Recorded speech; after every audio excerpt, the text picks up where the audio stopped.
प्रधानमंत्री नरेंद्र मोदी, मुख्यमंत्री योगी आदित्यनाथ समेत कई मंत्री और नेता 25 मई को जिले में रहेंगे। वे भाजपा प्रत्याशी गाजीपुर पारसनाथ राय के पक्ष में आरटीआई मैदान में चुनावी जनसभा को संबोधित करेंगे। इस मैदान की क्षमता 1 लाख भीड़ तक की है। पार्टी तैयारियां में जुटी हुई है। सुरक्षा को देखते हुए मंच से 65 फीट की दूरी तक बैरिकेड कर दिया गया है। बुधवार शाम तक 500 फीट लंबा और 200 फीट चौड़ा टेंट तैयार किया गया है। यहाँ 10,000 कुर्सियाँ लगाई जानी है, जिसके आने का क्रम शुरू हो गया है। महोदय, कल प्रधानमंत्री जी गाजीपुर में आ रहे हैं, किस तरह की इंतजाम किए गए हैं? निश्चित रूप से पूरा का पूरा गाजीपुर माननीय प्रधानमंत्री जी के स्वागत के लिए ललायित है। और आप यदि गाजीपुर की जनता से पूछेंगे जाकर, तो बाहें फैलाकर अपने प्रिय नेता, विश्व के नेता आदरणीय प्रधानमंत्री श्री नरेंद्र मोदी जी का स्वागत करने के लिए तैयार है। आज मोदी जी का व्यक्तित्व किन्हीं सीमाओं में नहीं है, किन्हीं शब्दों में नहीं है। आज मोदी जी का व्यक्तित्व इतना विशाल है, छोटा बच्चा हो या बूढ़ा व्यक्ति, औरत हो या कोई मेरी बहन बिटिया, सब लोग बड़े उत्साहित होकर मोदी जी का स्वागत करते हैं। कितनी उम्मीद है जनसंख्या आने की? मैंने पहले कहा, मोदी जी की व्यक्तित्व को संख्या में या किस चीज़ में नहीं बांधा जा सकता। आप देखिएगा गाजीपुर की सड़कों पर आपको जनता ही जनता नजर आएगी। और ये विशाल पंडाल और ये गाजीपुर इस बात का गवाह होगा कि गाजीपुर माननीय प्रधानमंत्री जी के आने पर एक इतिहास बनाने जा रहा है। और वो ऐतिहासिक सभा में मैं आप सबको भी आमंत्रित करता हूँ।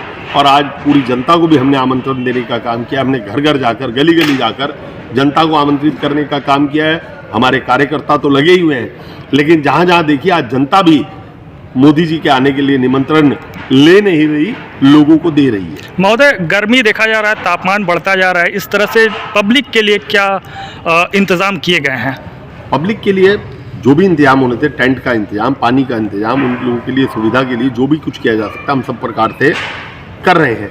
लेकिन इस गर्मी की परवाह इस चुनाव के बढ़े हुए तापमान में शायद जनता में नहीं है। आज चुनाव का तापमान इतना बढ़ा हुआ है, लोगों के अंदर इतना गुस्सा है, गाजीपुर के अंदर लोगों के अंदर इतना उत्साह है कि इस गाजीपुर को अपराध मुक्त करना है।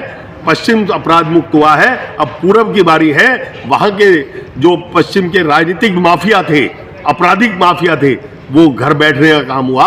और इस चुनाव के अंदर गाजीपुर के आपराधिक माफियाओं को भी घर बैठने का काम होगा। जहां तक प्रियंका गांधी का एक बयान आ रहा है कि अब 400 पार का नारा नहीं दिया जा रहा है किसी भी नेता के जरिए, आखिर क्या वजह है? तो लगातार बार बार 400 पार कह रहे हैं, किस नेता ने नहीं कहा? आप प्रधानमंत्री जी की सभाएं देख लें, प्रत्येक सभा में नारा एक ही है, अब की बार 400 पार। एक बार फिर मोदी सरकार, इसमें कोई दिक्कत नहीं है। आज देखिए ना, प्रियंका गांधी जी को एक सीट पर सीमित होने पड़ रहा है। अपने भाई को जिताने के लिए उन्हें वो मेहनत करनी पड़ रही है जो प्रियंका को पूरे देश के अंदर करनी चाहिए। उन्हें एक सीट का अपना के लिए भी टोटा पड़ रहा है। और शायद कांग्रेस अपना खाता भी ना खोल पाए उत्तर प्रदेश के अंदर, जो ये कहते फिर रहे हैं कि भारतीय जनता पार्टी सिमट गई है।